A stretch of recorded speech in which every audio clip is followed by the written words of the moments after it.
नमस्कार, मी प्रदीप जोशी आणि आपण पाहत आहात प्रदीप जोशी साहित्य.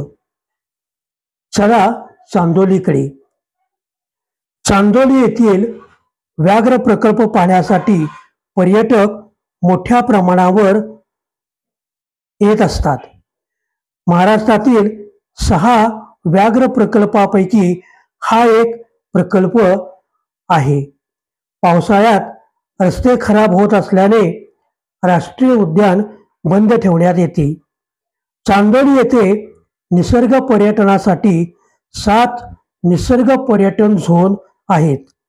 जंगल सफारी, ट्रेकिंग, पक्षी निरीक्षण, गड किल्ले दर्शन, निसर्ग सौंदर्य, वृक्ष संपदा, वन्य प्राणी पाहण्यासाठी येथे खूप मोठी गर्दी असते. शालेय सहलीसाठी सवलत देखील दिली जाते. चांदोली ते झोळंबी हा येण्या जाण्याचा 32 किलोमीटरचा मार्ग आहे. अनेक ठिकाणी निरीक्षण मनोरे आहेत. तेथून चांदोलीचे निसर्ग सौंदर्य पाहता येते. झोळंबी सडा पाहण्यासाठी 2 किलोमीटर तर चांदोली धरणाचा दूरवर पसरलेला पाणीसाठा पाहण्यासाठी जनीच्या आंब्यापासून 2 किलोमीटर पाऊल वाटेने जावे लागते.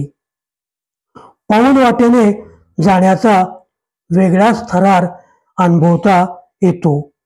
येथे 50 रुपयापासून 100 रुपयापर्यंत प्रवेश शुल्क आकारले जाते. तुम्हाला जर गाईड हवा असेल तर 250 रुपये मोजावे लागतात. वाहन प्रवेशासाठी 100 ते 150 रुपये आकारले जातात. छोटा कॅमेरा नेला तर 50 रुपये आणि मोठा कॅमेरा नेला तर 100 रुपये घेतले जातात.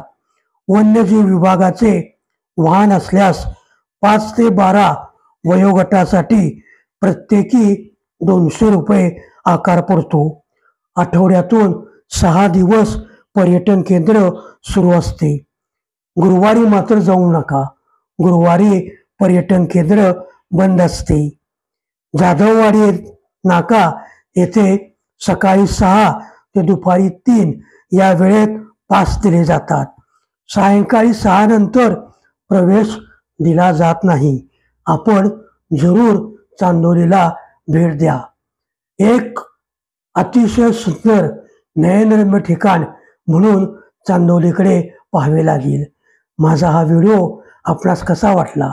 आवडला असल्यास लाईक करा, शेअर करा, सबस्क्राईब करा, कमेंट देखील द्या. पुनश्च एकदा धन्यवाद. हां, चांदोलीला मात्र जरूर जा. पुन्हा एकदा धन्यवाद.